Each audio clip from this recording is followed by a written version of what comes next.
Hello, Shemai, and welcome to my wild Welsh garden. I'd just like to thank all of you who've subscribed to the channel. It's great to have your company, and it's great to hear that so many of you are doing the same and wilding your gardens. When we hear about the dreadful state of nature, it's very easy, I think, to get sort of depressed and feel helpless and powerless, because most of us don't have the money to buy big estates or big farms to rewild, and some of us don't have the health and strength anymore to volunteer in existing projects. But a lot of us do have gardens, and if we all made our gardens a little bit wilder, we could all do something to help nature recovery. I measured my garden this morning. It's 20 metres long and 15 metres wide, with an oblong on the side of the house where the old drive and the polytunnel are. So it's not a huge garden, but it's not small either. It's just about right for me to manage on my own. Well, we're halfway through November and it's not raining, so I thought this would be an ideal opportunity to come out and give the November garden tour. So without further ado, that's where we're going this morning. We're going to start just outside my back door, and this is where I try and have things of winter interest, because as the days get colder and shorter, I want to come out here less and less, and I like to have things to look at from my kitchen. So over here there's a witch hazel which has lost all its leaves, but in the new year it will have these lovely bright yellow spidery flowers. And then behind it there's a viburnum, bodnantensis I think it is. That will lose its leaves, but it has these lovely pink fragrant flowers that last all winter.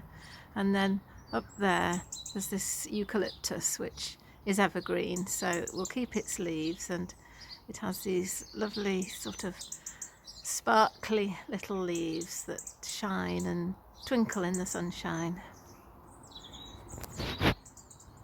And then in this very messy flower bed there's lots of things for the spring. So there's hellebores and primroses and dog violets and all manner of things that will cheer me up in the cold weather. And on this side my lovely flame bush has lost every leaf, and they are all on the ground, providing homes for creatures. And these are the flower beds, so I've done nothing to really. They're just dying slowly down. You can see the yellow leaves there of the witch hazel. It has been very mild this October. We haven't had a frost yet, and so there are still some flowers. There's even buds on the roses.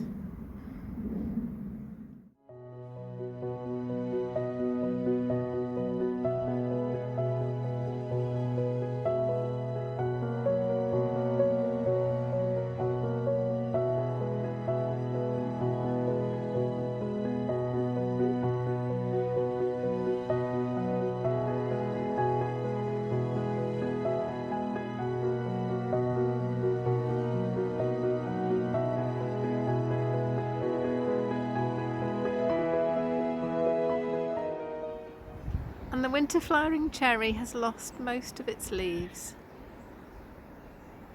but it's got those little tiny flowers. Hope you can see from here. I'll see if I can get a bit closer.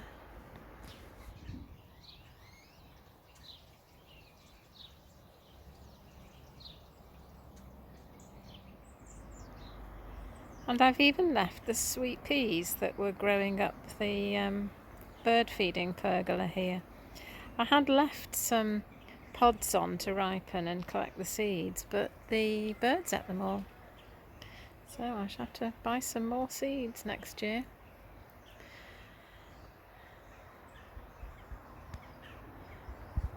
And this pink pussy willow has lovely buds all ready for next year.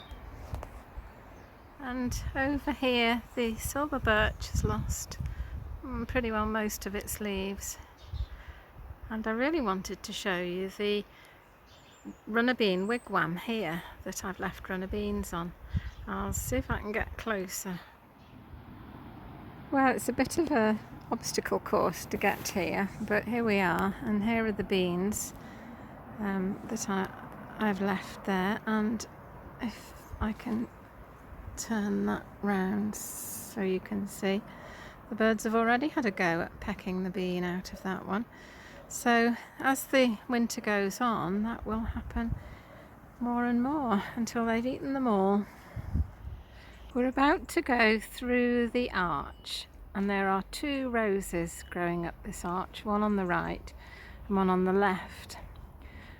The one on the right, I can't remember what it's called, and it was planted 5 years ago when the arch was put in, and it's just reached the top, and it has some flowers at the top and some buds.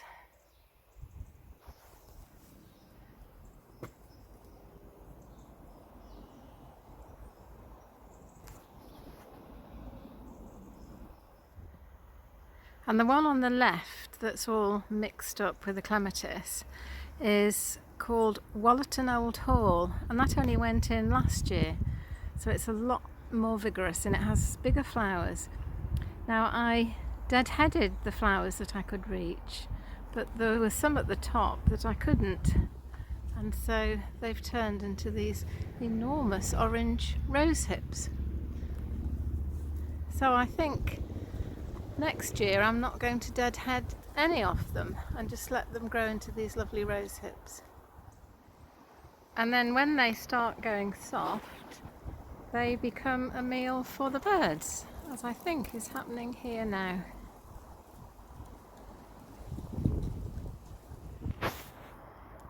We've come through the arch into the breakfast room where calendula are still flowering.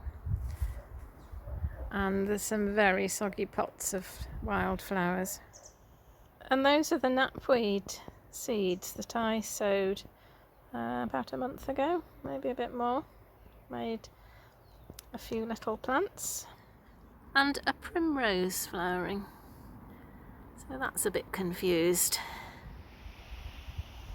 And here's my food forest. The fruit trees have lost their leaves, the fruit bushes have lost their leaves. And there was a little lesson here to me in wild gardening. I was planting this honesty that was growing round the back of the shed where I couldn't see it, so I thought I'd bring it out here where I could appreciate it next spring. And there's a lot of this plant. I don't know what it is, but it does look like it is trying to take over, and so I thought, well, while I'm here I'll just pull it up. And you know, underneath there was a little ladybird, obviously trying to hibernate, and I thought, will you just leave things alone? I saw the ladybird because it's bright red, but what else is under there that's trying to survive the winter? There's another primrose flowering just outside the door to the greenhouse. Just have a quick look at the calendula flowering in there. The ornamental cherry has lost most of its leaves. It did look lovely in the sunshine. We had a storm yesterday. We just caught the edge of it. Storm Debbie, I think it was. And that blew a lot of leaves off. Quite a large proportion, I do have to say, ended up in the pond. But I fished them out. I've never bothered to do that before, but this year I've done that. So we'll see if that makes a difference to the wildlife I get in there. But apart from fishing the leaves out of the pond, I've just left all the leaves from the tree and from the hedge that have fallen. Just left them where they fall, and then they can provide valuable shelter.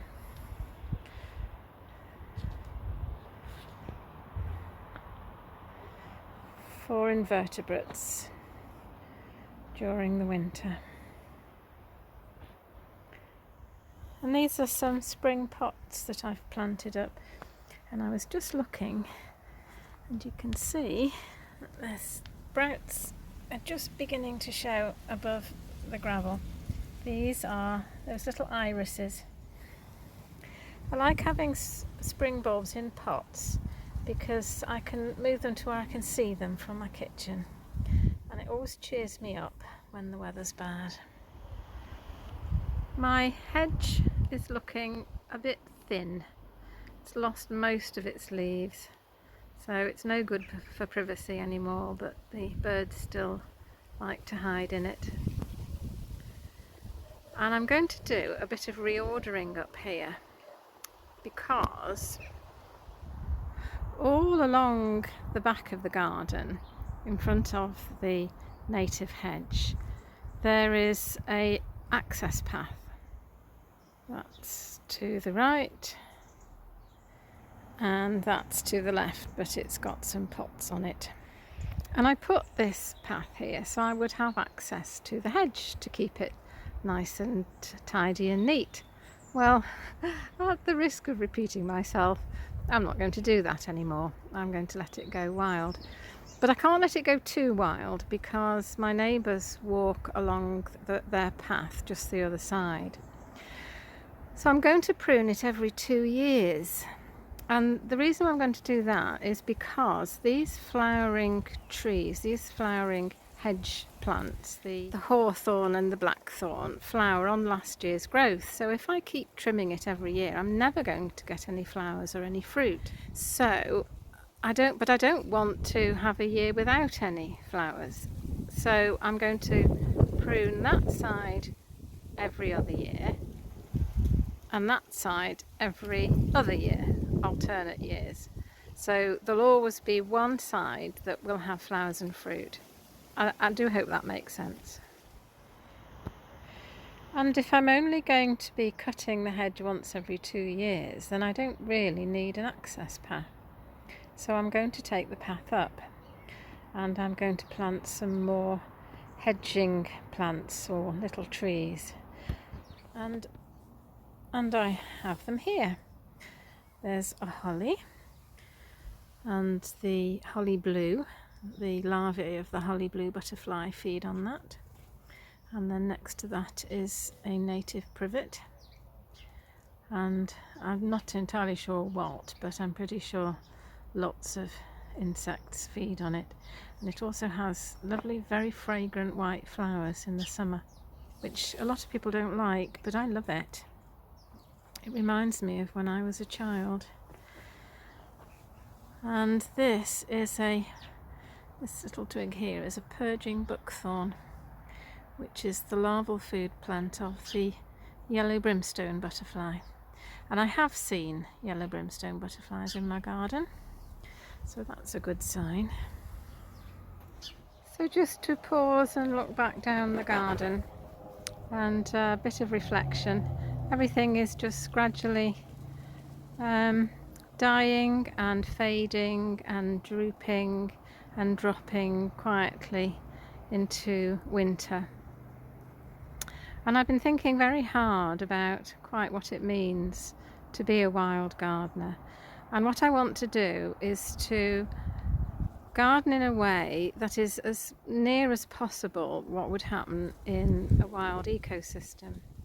So, for example, cows don't prune hedges neatly. They wander along and they nibble a bit here and they pull off a few branches there and they trample a bit here and there, and then they go away again, and they may well not come back for months or even years to the same place. So that's what I'm trying to emulate with my pruning regime. And perennial plants that die and the foliage just falls to the ground and rots. Well, in the wild, nobody clears that up. It doesn't rot the plant underneath. The perennial plant grows again the next year quite happily. So all the plants that die down and fall to the ground and start rotting, I'm not going to clear away. I'm just going to leave them. And geranium roseanne is still flowering. Maybe next month I'll be able to say geranium roseanne has stopped flowering, but it's still going. I did see some insects yesterday. I did see a honeybee, but I wasn't quick enough to get it on film. I don't think there are any on there today because it's a bit cold and breezy. Now, what I've always done in the past is when this has started to get a bit sort of leggy and untidy, I've cut it back and it's grown another sort of flush of leaves and flowers. But this year I haven't done that, I've just left it. And as you can see, I've still got another flush of leaves and flowers, but I've also got all the old dead stems which are lying on the ground and producing good habitat for invertebrates to overwinter. So it's a double whammy with a geranium roseanne. You don't need to cut it back. You still get flowers and you get homes for invertebrates. And there are still some flowers in this border. There's still a sow thistle flower and a few cosmos bravely coming out, and the rose on the side of the shed is still flowering.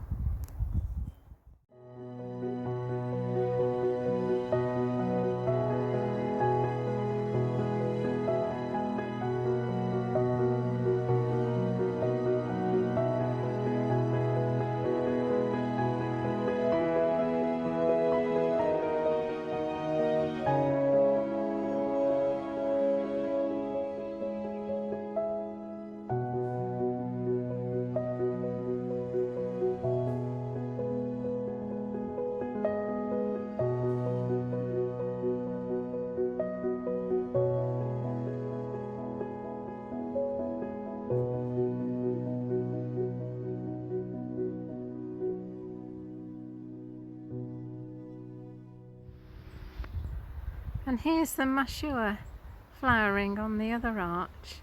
It looks so pretty, I can't bring myself to dig it up and harvest the tubers. I'll wait till the flowers have gone over. I'm pretty sure it won't harm them, and I can have them Christmas maybe. And round the other side of the shed, this is where I keep my pots. And that's a orange, I think, or a lemon. There's a story behind that. There's a hydrangea which is very old and really doesn't do anything, so I probably won't dig it up because I haven't got the strength anymore, but I'll just cut it right down, and when it sprouts up again I'll just cut the sprouts off. But down here there is some more trees. That one is an elder for elderberries, and that one is a hazel for hazelnuts, so they'll go in its place. And then here are some rose hips in the hedge, and as they get soft the birds start to nibble at them. And all the leaves have come off my fabulous Boston ivy. Well, actually it's not mine, it grows in from next door, but it's very welcome. But yeah, all gone. Very sad. They don't last long. Now we're at the top of the garden looking down towards the house. That's the mashua arch and the vegetable beds.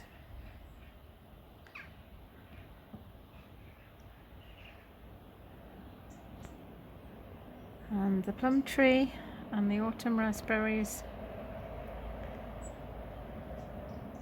and the summer house behind.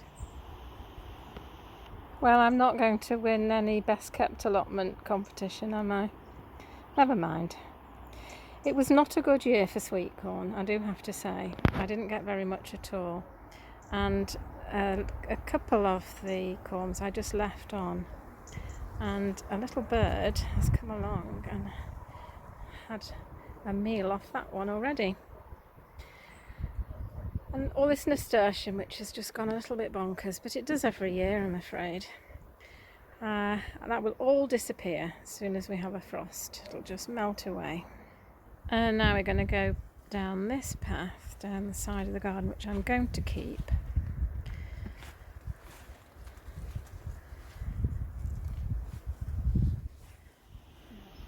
Take a quick look at the kale and the perennial cabbage on our way past.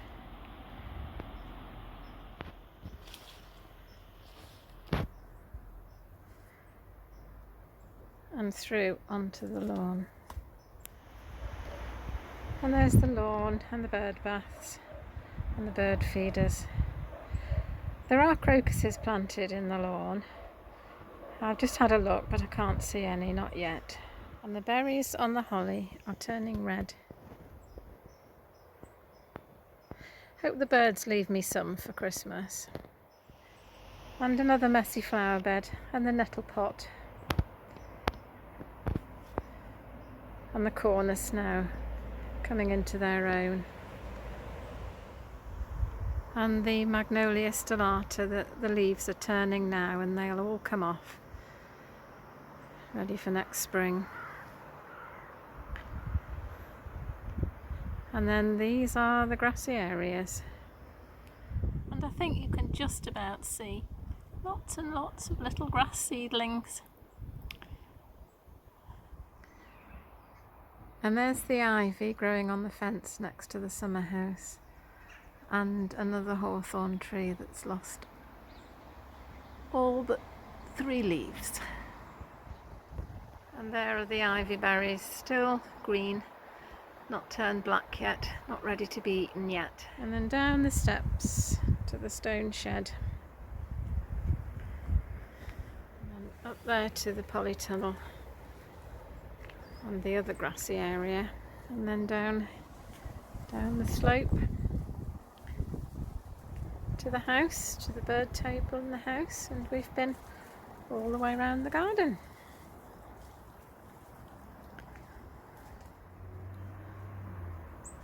And I thought I'd just bring you down to show you these. These are hardy fuchsias and they do very well up here. And I've got several different sorts. I don't know that they're great for wildlife. I have seen bees on them, but they do flower late in the season and they are very pretty.